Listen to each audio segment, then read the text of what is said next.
পলাশির যুদ্ধ কেন একটি যুদ্ধ বদলে দিল ভারতীয় উপমহাদেশের গতিপথ? ১৭৫৭ সালের ২৩শে জুন ভাগীরথী নদীর তীরে পলাশির প্রান্তরে সংঘটিত হল এমন এক ঘটনা যার ফলাফল নির্ধারণ করেছিল কোটি কোটি ভারতবাসীর ভাগ্য পরবর্তী ২০০ বছর ধরে। পলাশির যুদ্ধ নামের এই ঘটনাটি আসলে কি ছিল? এটি কি সত্যিই একটি সমর কৌশল নির্ভর যুদ্ধ ছিল, নাকি ছিল বিশ্বাসঘাতকতা ও গোপন চক্রান্তের ফসল?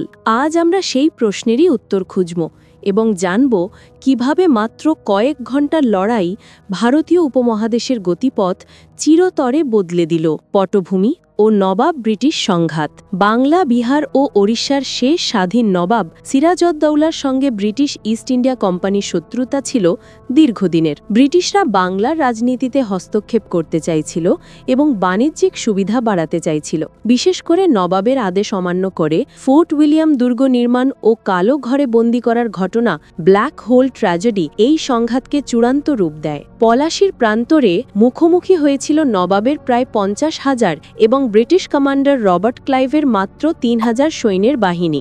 বিশ্বাসঘাতকতার ব্লুপ্রিন্ট ও চক্রান্তকারী। সংখ্যার দিক থেকে নবাবের বাহিনী ছিল অপ্রতিরোধ্য, কিন্তু এই যুদ্ধে জয়লাভের মূল চাবিকাঠি ছিল সামরিক শক্তি নয়, বরং গোপন রাজনীতি ও ষড়যন্ত্র। ষড়যন্ত্রকারী বাংলার তৎকালীন শীর্ষ ধনকুবের জগৎ শেঠ, সেনাপতি মীর জাফর আলী খান, প্রভাবশালী রাজকর্মচারী রায় দুর্লভ এবং ব্যবসায়ী উমিচাঁদ। এই প্রভাবশালী গোষ্ঠী নবাবকে ক্ষমতাচ্যুত করতে ব্রিটিশদের সঙ্গে গোপন চুক্তি করে। চুক্তির শর্ত ছিল একটাই, সিরাজকে সরিয়ে মীর জাফরকে বাংলার মসনবে বসানো হবে। এর বিনিময়ে ব্রিটিশ কোম্পানিকে দেওয়া হবে বিশাল অঙ্কের অর্থ, করমুক্ত বাণিজ্য ও একচেটিয়া বাণিজ্যিক অধিকার।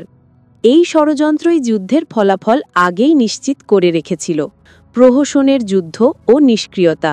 ২৩শে জুন যখন যুদ্ধ শুরু হলো, তখন তা ছিল এক প্রহসন।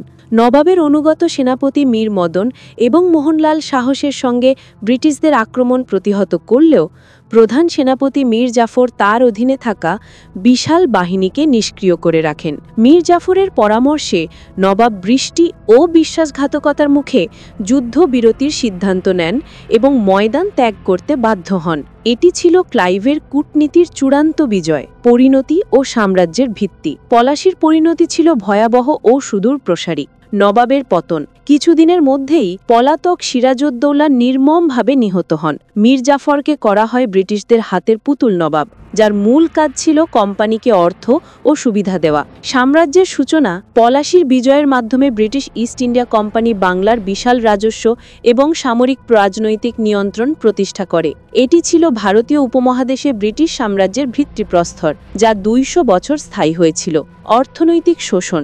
বাংলার কোষাগার ব্রিটিশদের হাতে চলে যায় এবং তার অব্যাহতভাবেই শুরু হয় অবাধ লুণ্ঠন ও সম্পদের বহির্গমন। এর ফলে বাংলার অর্থনীতি ধ্বংস হয়ে যায় এবং পরবর্তীতে ১৭৭০ সালের ভয়াবহ মন্বন্তর বা ৭৬-এর মন্বন্তরের মতো বিপর্যয় নেমে আসে। তাই পলাশি শুধু একটি সামরিক সংঘাতের নাম নয়, এটি একটি টার্নিং পয়েন্ট, যা কেবল একটি নবাব নয়, একটি সম্পূর্ণ স্বাধীন সভ্যতার পতন ডেকে এনেছিল।